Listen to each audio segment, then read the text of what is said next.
Stanley knew the office layout like the back of his hand. It was only a matter of time before he found the others, wherever they were. Just a matter of time. When Stanley came to a set of 2 open doors, he entered the door on his left.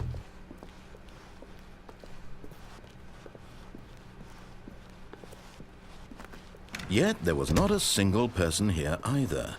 Feeling a wave of disbelief, Stanley decided to go up to his boss's office. Coming to a staircase, Stanley walked upstairs to his boss's office.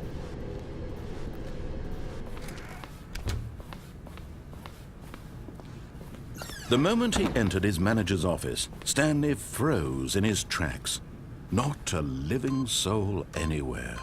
Could he really be all alone? Stanley was in such a rush to get through the story as quickly as possible, he didn't even have a single minute to just let the narrator talk.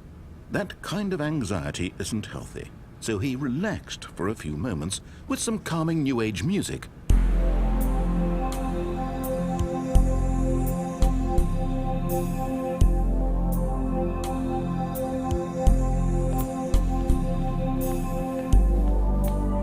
Feeling soothed and rejuvenated, Stanley calmly walked forward into the opened passageway.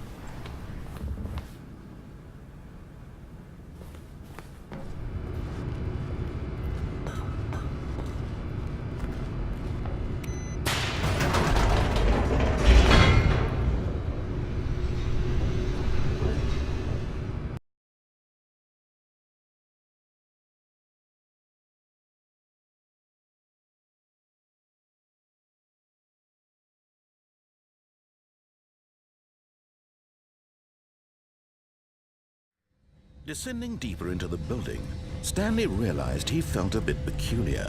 It was a stirring of emotion in his chest, as though he felt more free to think for himself, to question the nature of his job. Why did he feel this now, when for years it had never occurred to him? This question would not go unanswered for long.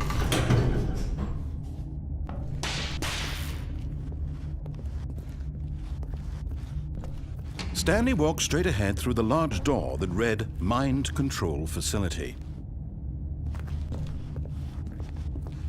Although this passageway had the word Escape written on it, the truth was that at the end of this hall, Stanley would meet his violent death.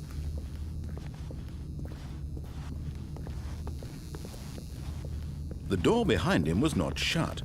Stanley still had every opportunity to turn around and get back on track. At this point, Stanley was making a conscious, concerted effort to walk forward and willingly confront his death.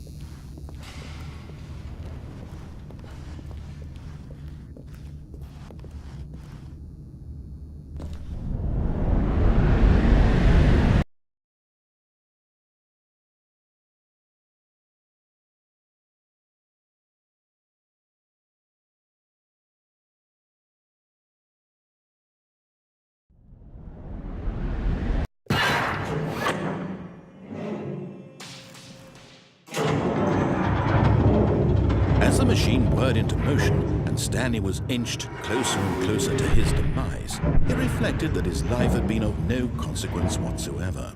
Stanley can't see the bigger picture. He doesn't know the real story, trapped forever in his narrow vision of what this world is. Perhaps his death was of no great loss, like plucking the eyeballs from a blind man. And so he resigned and willingly accepted this violent end to his brief and shallow life. Farewell, Stanley.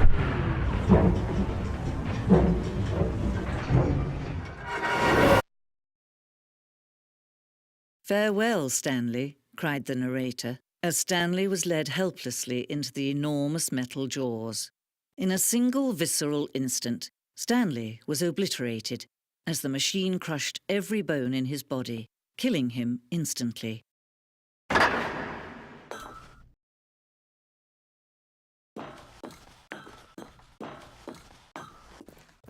And yet it would be just a few minutes before Stanley would restart the game, back in his office, as alive as ever. What exactly did the narrator think he was going to accomplish? When every path you can walk has been created for you long in advance, death becomes meaningless, making life the same. Do you see now? Do you see that Stanley was already dead from the moment he hit start?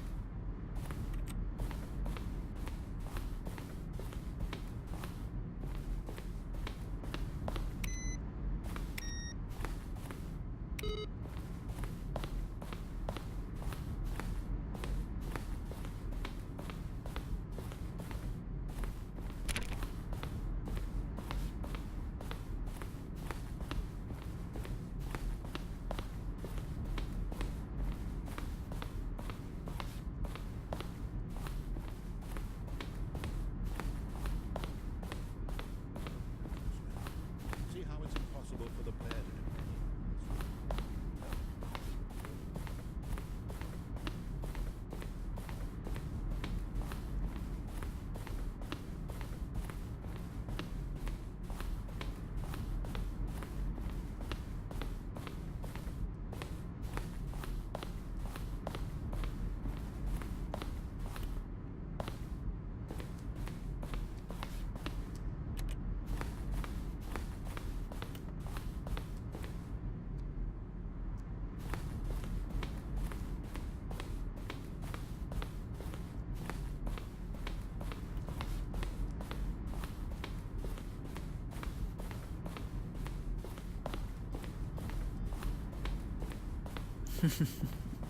Oh, look at these two. How they wish to destroy one another.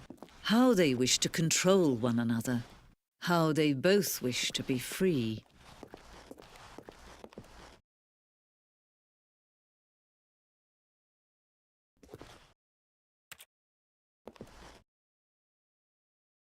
Can you see? Can you see how much they need one another? No, perhaps not. Sometimes these things cannot be seen. But listen to me. You can still save these two. You can stop the program before they both fail. Push escape and press quit. There's no other way to beat this game. As long as you move forward, you'll be walking someone else's path. Stop now and it'll be your only true choice. Whatever you do, choose it. Don't let time choose for you. Don't let time